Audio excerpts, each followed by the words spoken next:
In the heart of Nazi Germany, right next to the barbed wire of the Buchenwald concentration camp, there stood a luxurious villa, while tens of thousands of prisoners starved, suffered, and died just past her garden.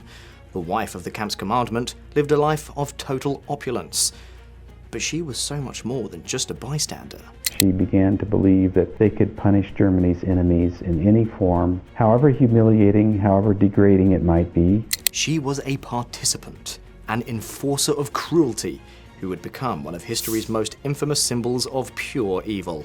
Her name was Ilse Koch. Her legend is woven from tales of unimaginable sadism, stories of lampshades made from human skin, and a monstrous sexual appetite. They called her the bitch of Buchenwald. But what's the real story behind the myth? Today we're going to separate the proven facts of her cruelty from the horrifying legends that have haunted history for nearly a century. This is the story of the woman who became a monster. Ilse Koch wasn't born into the Nazi elite. Born Margareta Ilse Koch in 1906 in Dresden, Germany, she was just the daughter of a factory foreman. In her early life, people who knew her said she was a polite and cheerful girl who grew up to work as a library assistant. But in the chaotic political world of Weimar Germany, she found a new calling. In 1932, at 26 years old, she joined the rising Nazi Party, drawn to its message of power and national pride. Her life took a sharp turn when she met Karl Otto Koch, a dedicated SS officer 10 years older than her. They got married in 1936, a union that seemed to be blessed by the regime itself. Karl's career was taking off, and his path was paved with the suffering of others. He became the commandant of the Sachsenhausen concentration camp, and then, in 1937, he was put in charge of a new camp being built in a quiet beech forest, Buchenwald. The couple moved into a brand new, lavish villa right on the camp grounds, and it was here, the commandant's wife, that Ilse Koch began her reign of terror. While just outside her windows, prisoners faced unimaginable brutality, Ilse lived in luxury. She raised her children, threw parties for SS soldiers, and enjoyed the benefits of a system built on slave labor and theft. But she wasn't content to just sit back and enjoy the spoils.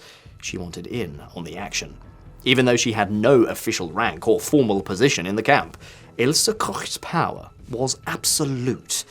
Survivors of Buchenwald all described her as a figure of pure terror. One of her favorite pastimes was riding her horse through the camp, whip in hand, which she used to beat any prisoner who even looked at her the wrong way. After her post-war trials, witnesses testified that she was an active and willing participant in the camp's cruelty. They talked about her taunting starving prisoners and forcing them to do exhausting and humiliating exercises just for her own amusement. She was known to patrol the camp, sometimes dressed provocatively, and any prisoner who dared to glance at her risked a savage beating. Her cruelty wasn't just random, it was calculated. She was an instigator. The German court that eventually sentenced her to life in prison found her guilty of inciting the murder and attempted murder of prisoners. An SS judge who investigated the Kochs for corruption even before the war ended described Ilse as having a character in no way inferior to her husband's in terms of greed, pride, and cruelty. She ordered the construction of a massive indoor riding arena that cost a fortune, a project built by slave labor, where prisoners reportedly died from exhaustion.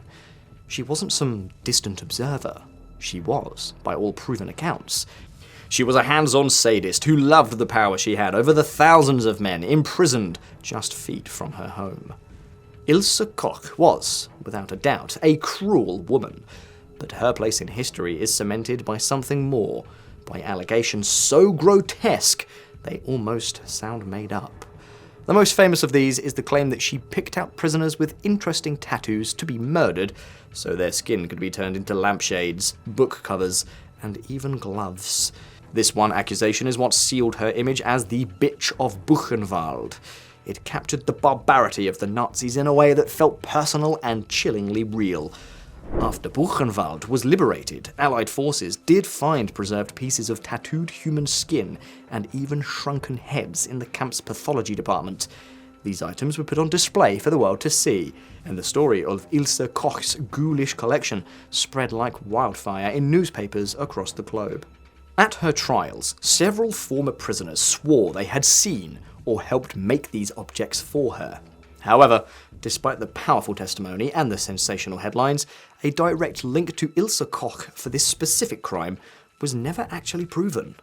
Both an American military tribunal in 1947 and a later West German court couldn't find conclusive evidence to convict her on this very charge. It was even determined that the lampshades presented in court were actually made of goat skin. While artifacts made of human skin were definitely found at Buchenwald, her direct role in making them couldn't be pinned down, especially since she hadn't lived at the camp after 1943. This doesn't mean the horror wasn't real, but the story that put Ilse Koch at the very center of it became a powerful myth. This myth was fueled by rumors of her being a nymphomaniac, painting her as a uniquely depraved female monster.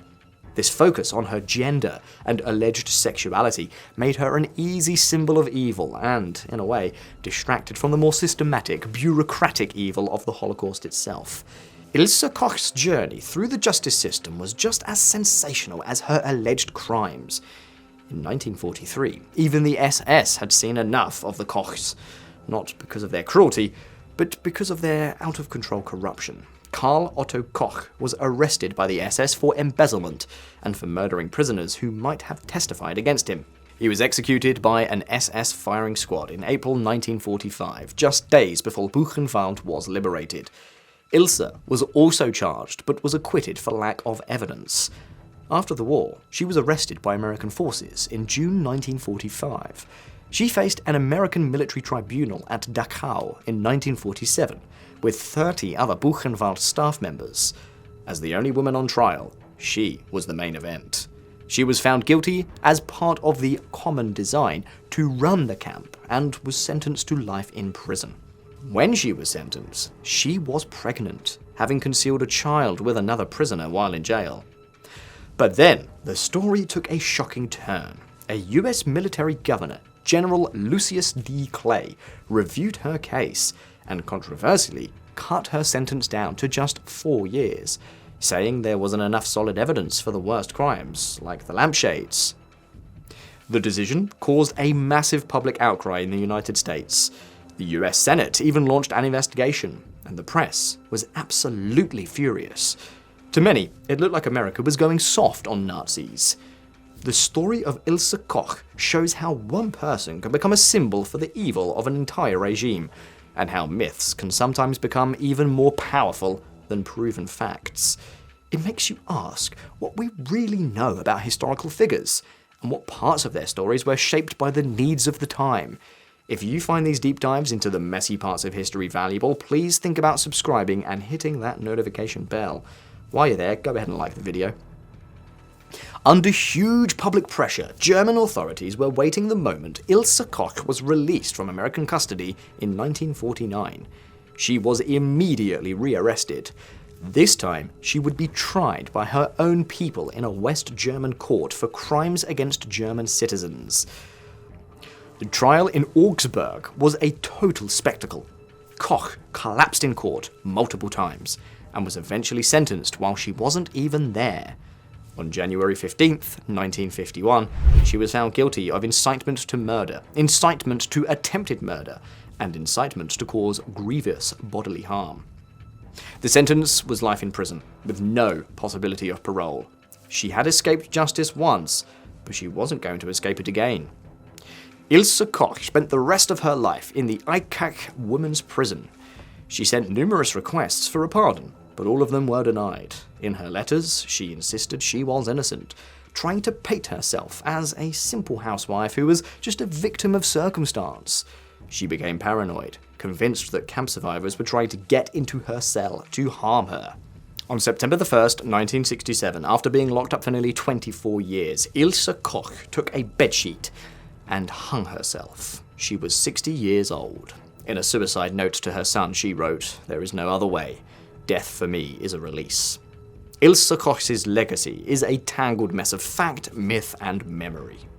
She was, without question, a cruel and sadistic woman who eagerly took part in the horrors of Buchenwald.